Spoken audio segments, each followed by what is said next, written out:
Yesu ashimwe, mwaramutse neza, mwabyutse amahoro se? Nizere ko mwasinziriye, ahantu hose mu gihugu henshi harakonje, iyo hakonje gusinzira biroroha.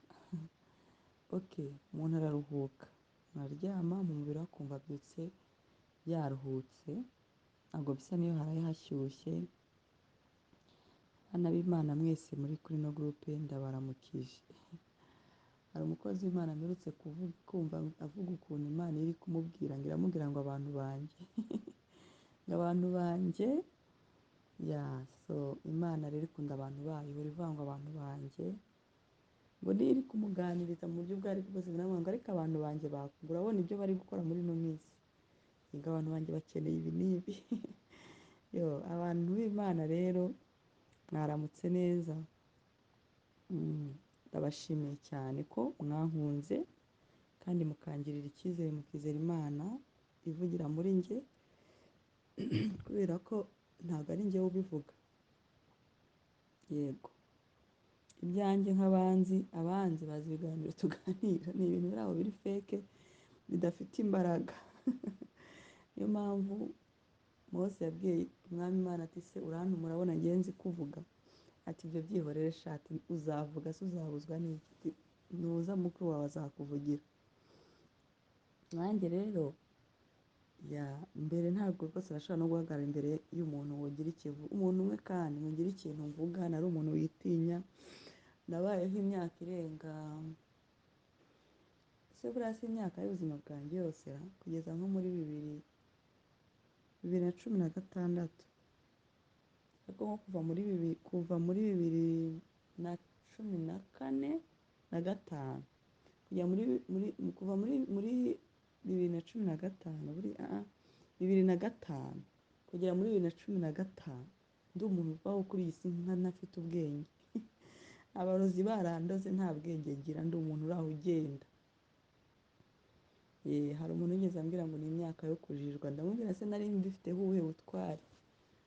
Nari umuntu uri aho ku isi ngaragara, ariko munsi y'umwuka nta muntu uhari, n'umuntu wifatika ntawe.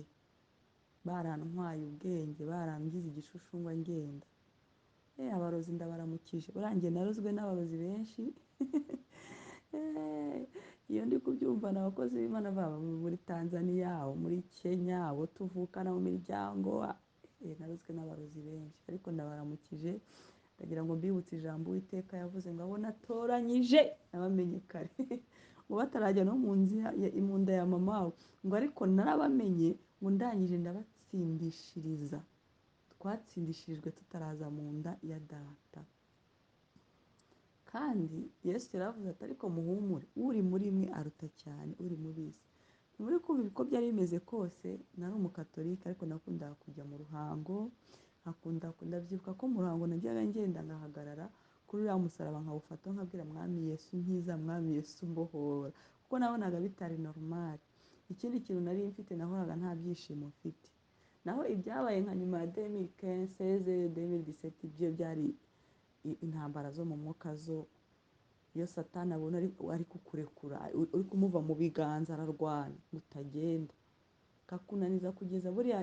Hari ikintu Satani kuri iyi si ataramenya, nubwo arwanya abana b'Imana, ariko Satani icyo yagabiwe ni umubiri. Ku mwana w'Imana hava akagera, Satani icyo yagabiwe ni umubiri, ntigeze agabirwa umwuka. Kandi umwuka utaraca ntabwo umuntu ashobora gupfa. Sibyo se?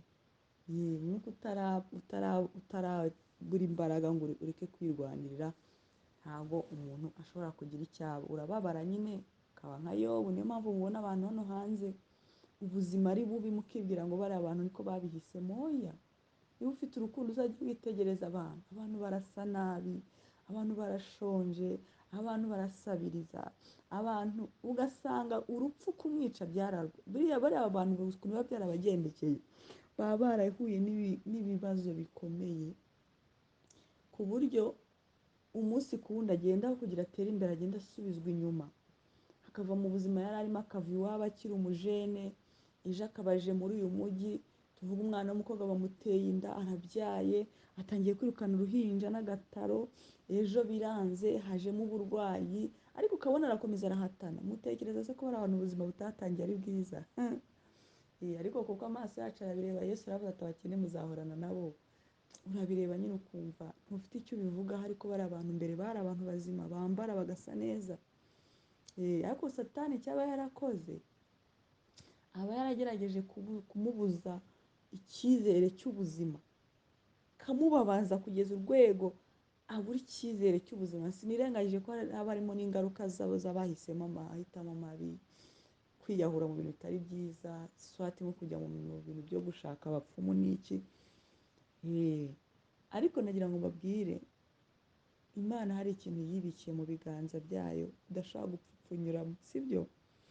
Hari indirimbo nkunda y'abarokore ADEPR, je pense ko ari ADEPR, sinzi ngo ni korali yihe, iravuga ngo ngabanjye bose, ngabawe bose ubafite mu kiganza cyawe, handitseho ngo Uwiteka azabe, haba mu byago cyangwa mu makuba, abawe bose ubafite mu kiganza cyawe.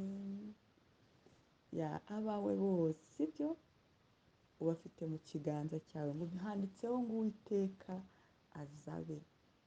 Gusa ikintu bari abantu baba bakenewe kumenya, simvuga ko baba badasenga, harimo igice kimwe kiba kidasenga, harimo abantu baba bakeneye kumenya ngo ubuzima bwacu buri mu kiganza cy'Imana, ntawapfa kuwupfupfunyuramo. Ushobora kubona umuntu utagaragara nk'umuntu muzima mwiza ukunzwe muri sosiyete, ariko ab'Imana bafite mu kiganza.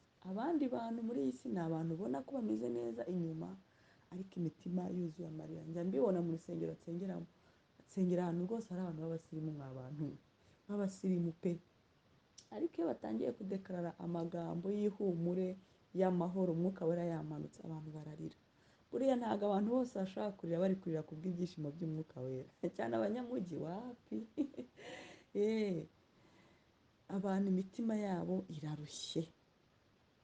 Urabyumva, hari abo twavuze inyuma bagaragara ko barushye, bakubiswe, byarangiye, ariko imitima yabo ikomeye, bafite icyizere cy'ubuzima nubwo bitagenda. Ariko hari n'abandi bagaragara inyuma ko bimeze neza, ariko imitima yuzuye urubobi, imitima yaranyereye, nta cyizere.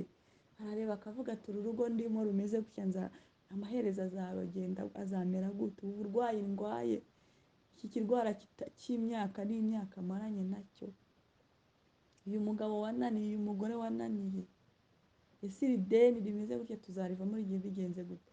Ariko twumvishe iyi ndirimbo ngo abawe bose ubafite mu kiganza cyawe, sibyo?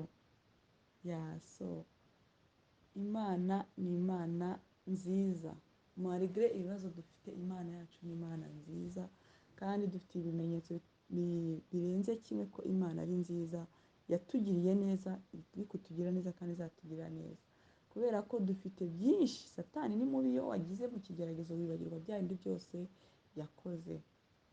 Ariko muri iki gitondo umwuka w'Imana arambwiye ngo nimpimbaze Imana, nezerwe kuko ndi amahoro, ngo naho byaba bimeze gute umutima wanjye uri amahoro.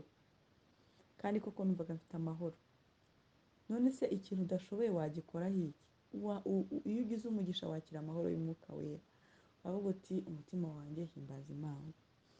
Hari n'abandi bari mu bisubizo, Yakobo aravuga ngo ubabaye nasenge, niko avuga, ubabaye nasenge. Ariko se nanjye reka nongereho akanya, nubwo bitemewe, igihe cyose urimo senga, waba ubabaye usenge, waba wishimye usenge. Ariko arongera akavuga ati uwishimye nahimbaza Imana.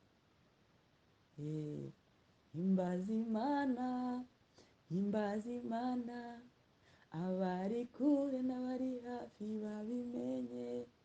Himbaza Imana, abanyamibabaro bishime. Himbaza Imana, abanyamibabaro bishime. Himbaza Imana, himbaza Imana, abari kure n'abari hafi babimenye. Himbaza Imana, abanyamibabaro bishime. Himbaza Imana, abanyamibabaro bishime.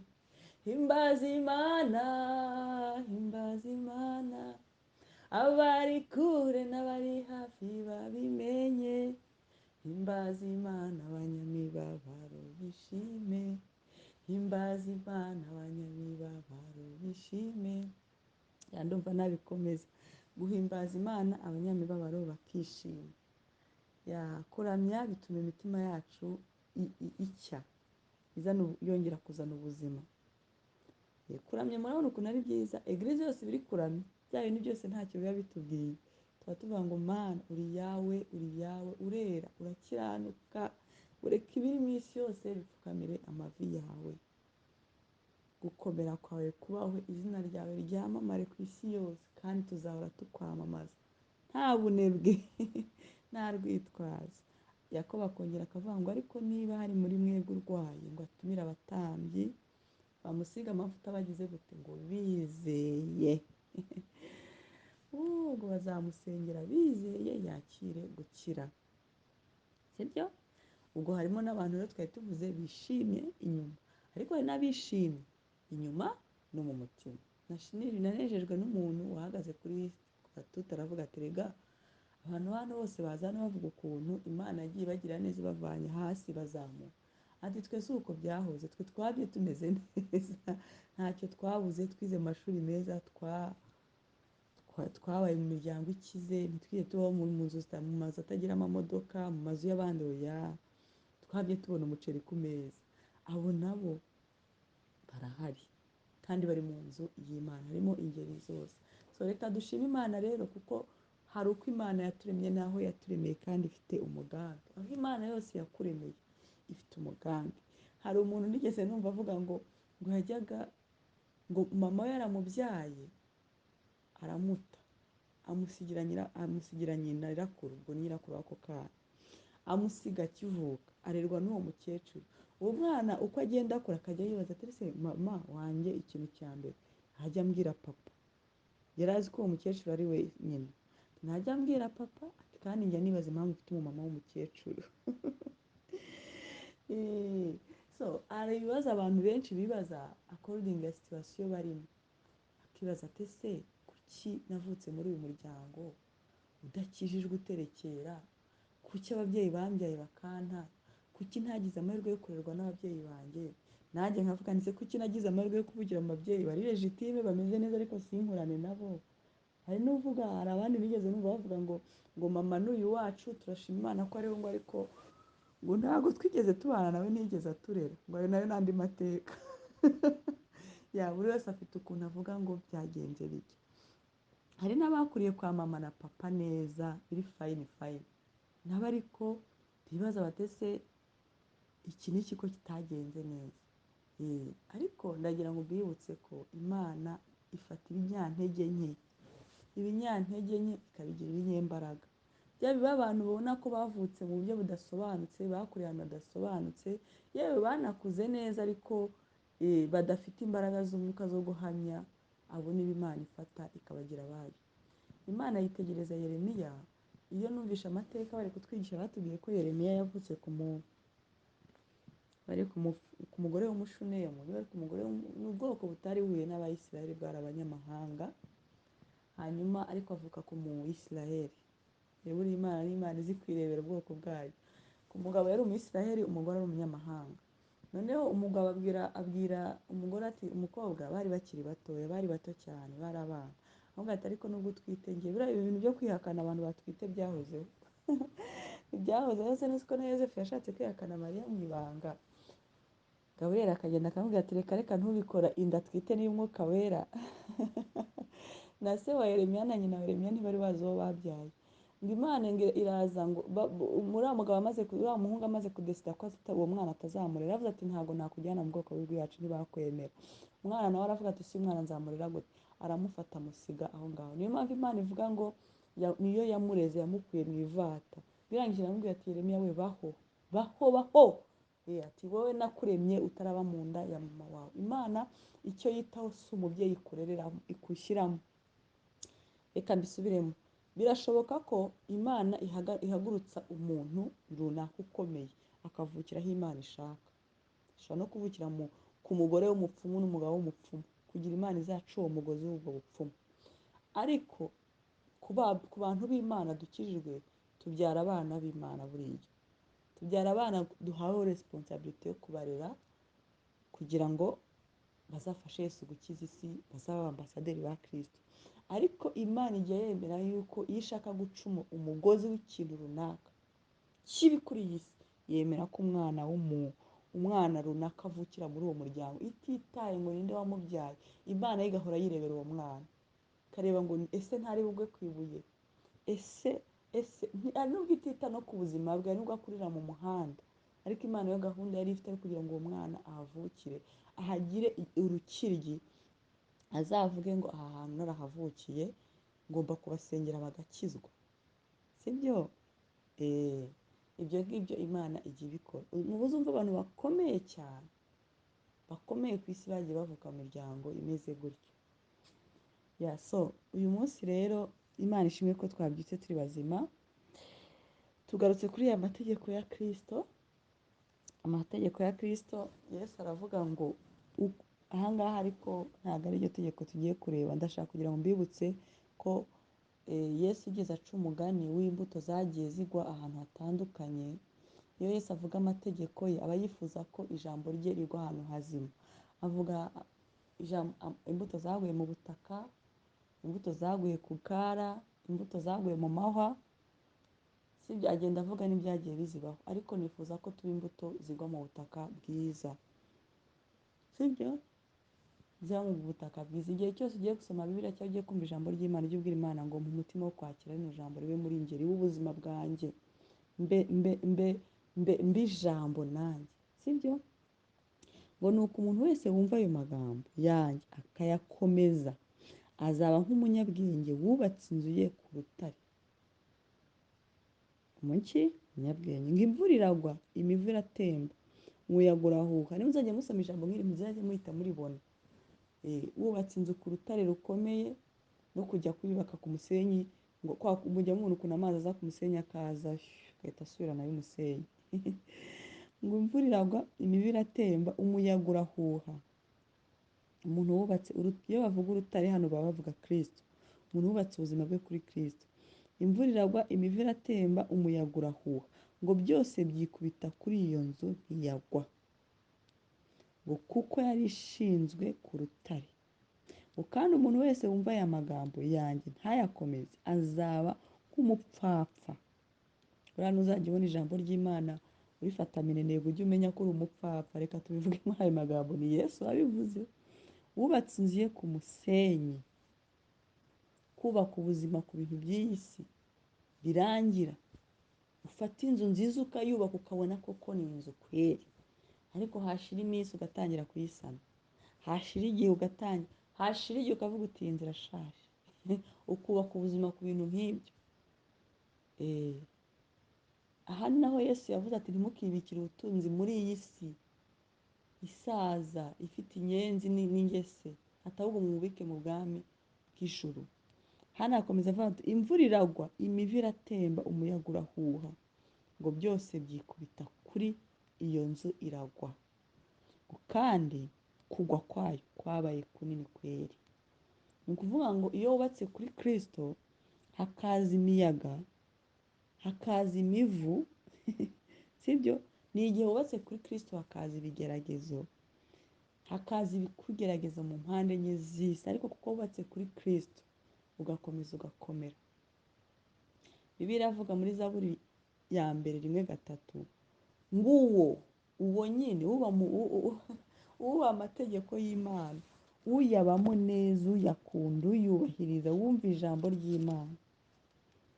Ngo hahirwa umuntu udakurikiza imigambi y'ababi, ngo ntahagarare mu nzira y'abanyabyaha, ngo ntiyicarane n'abakobanyi, ngo ahubwo amategeko y'Uwiteka akaba ariyo yishimira. Amategeko y'Uwiteka hano turi kuvuga amategeko ya Kristo, akaba ariyo yishimira. Ngo kandi amategeko ye niyo yibwira ku manywa na nijoro, ayakora meditasiyo ku manywa na nijoro. Ubuzima bwe bwa buri munsi. Iyo ndi kwigisha iki kintu cy'ubuzima bwa buri munsi kuba mu bya Kristo, mpita numva ikintu kimbwiye ngo hanyuma akazi bakora. Buriya iyo uri kubwira audience umenya icyo bari kukubwira. Hanyuma akazi bakora, hanyuma gushakisha nako, hanyuma bakazabaho gute? ariko ibi ntibitubuza kuza amategeko y'umwami Imana amanywa na nijoro. Nguwo nguwo azahwana, urumva, n'igiti cyatewe hafi y'umugezi cyera imbuto zayo igihe cyayo, ibibabi byayo ntibyuma, icyo azakora cyose kizamubera cyiza. Igiti cyatewe hafi y'umugezi mu gihe cy'izuba nticyuma, mu gihe cy'amazi menshi ntigitota ngo gishwanyagurike kubera amazi menshi, ngo ahubwo imbuto zacyo ziba nziza. Nguwo nguwo ibyo azakora byose bizamubera byiza. Yosuwa navuga ati iyumve ibiri muri iki gitabo cy'amategeko, urumva, ngubyumva akabyubahiriza akabigenderamo, nguwo nguwo nawe ngo icyo azakora cyose kizamubera cyiza, sibyo? So Yesu rero avuga ati wubatse ku rutare, kandi urutare ni Kristo. Uwo nguwo ibihe byose azabasha kubibamo, yaba ibihe byiza bibamo, yaba ibihe bibi abibamo, ariko agakomeza ari guhamya. Niyo mpamvu nabwiye ngo abana b'Imana naho bakubitwa inyuma ku mubiri ukabibona, ariko mu mutima hari ikintu Imana iba yarafashe ku buryo ntawubasha kugikuramo. Iyo Imana yafashe rero icy'umutima nta kintu abasha kuba. Mu bihe byiza aba akomeye, mu bihe bibi aba akomeye. Mu bihe byiza nabwo ntabwo bavuga ngo ku Mana byahindutse, ahora avuga ati ahubwo urera Mana, wabikoze neza, ariko ni ukuri umubano wanjye nawe urakomeje. Indirimbo imwe gutya barakora ngo inkuru y'urugendo rw'abana ba Isiraheli, ngo urugendo Imana yatangije akaba ari nayo irusoza. Inkuru y'abana b'Imana turi kumwe hano n'abandi tuzagendana, kuko abantu baracyakizwa, ngo ni inkuru y'urugendo Imana yitangirije ubwayo, ni nayo izarusohoza. Ngo keretse ab'imitima yinangiye, ngo ariko yakuyemo Kalebu na Yosuwa, ngo abagabo Imana yishimiraga, abagabo bafite umutima w'Imana. Mu buzima bwacu bwa buri munsi tujye duharanira kugira umutima w'Imana, akamero ka Kristo. Tujye duharanira kumva ko aho duhagaze ariko turi abana b'Imana, kandi abana b'Imana ngo ni abami n'abatambyi, ngo aho bahagaze hose baba bari abami, baba barenya, inyuma ntabwo bigaragara. Uyu munsi nashatse kujya mu ndirimbo z'abarokore, ngo hozwe ijwi ryawe mu mukobwa wa Siyoni, arashaka avuga ngo nubwo ducana imbabura, ngo nubwo ngo bacana imbabura, bateka imbabura zacu zimanitse, bagenda mu modoka wowe utagira n'igare, ariko uri umwana wa Siyoni. Ariko hari n'umwana wa Siyoni ibyo byose ubifite. Niwe mvuze ngo uwo mu gihe cy'izuba ahagarara neza, mu gihe cy'imvura ahagarara neza, kuko umutima we uri mu biganza bya Kristo. Dukomeje rero gusaba Imana kuba bishaka ko tubaho, kuba bishaka ko tubaho. Mwibuke ko nababwiye, ni ukuri dukeneye kubyuka tukajya guhaha. Niyo mpamvu umwuka w'Imana yatugendere tukavuga ngo tuzajya tugira igitondo tuganira nawe, kugira ngo umunsi nawe tujye mu bindi, sibyo? Ariko narababwiye ngo gukizwa icya mbere, kabiri gushaka ubwami bw'Imana, ibindi byose bikaza bitwirukaho. Ni ukuri bizajya bitwirukaho. Murebe uru rugendo twatangiye, mu myaka 3 iri imbere nta muntu uzabona ko twari twe, azabona ko ari Imana. Abazabibona bose azabona ukuri bano bantu ni Imana yabyikoreye. Tuzi ukuntu byari bimeze gutya na gutya. Igihe cyose wubaka ku rutare rwiza, impamvu Yesu yavuze ngo umuyaga, akavuga imivu, akavuga n'imvura wenda, ni uko yari azi ko muri iyi si habamo imiyaga n'imivu n'iki byose, atari kubatse kuri urwo rutare inzu ye irakomera. Ngo ariko abubatse ku musenyi, mbyo bya bindi bije byose birasenya. Hari igihe uca nko ku nzu y'umuntu wari umukire ukavuga uti yari umukire uyu muntu twari tumuzi, ariko yubatse ku musenyi. Kuko ibyo byararangiye nawe ararangira. Birashoboka ko umuntu ashobora kubaka kuri Kristo n'ibyo yari afite bikagenda nk'uko Yobu byamugendekeye, ariko agakomeza yemye, akavuga ati navuye mu nda ya mama nambaye ubusa, nzayisuramo nambaye uwundi, ngo n'ubundi Uwiteka yisubije ibyo yampaye, ngo ariko ashimwe. So duharanire kubaka rero ku rutare ari rwo Kristo, umunsi ku wundi ujye umenya kuri kubaka ku rutare. Hasi haravuga ngo kandi kugwa kwayo kwabaye kunini. Iyo wubatse ku musenyi ugenda ugiye ntugwa gusa kubera ko iby'inyuma byangiritse, no mu mutima uragwa, kuzavayo bikazaba bibi. Nongeye kubabwira ngo musome Zaburi 107. Mwami Yesu, turagushimira kubw'iki gitondo cyiza waturemeye. Tugushimiye kubw'urukundo rwawe n'impuhwe zawe n'imbabazi zawe no gukomera kwawe kuri twe. Waratubwiye ngo erega ngo igihe izina ryanjye sinzariha undi, izina ryanjye ni iryanjye.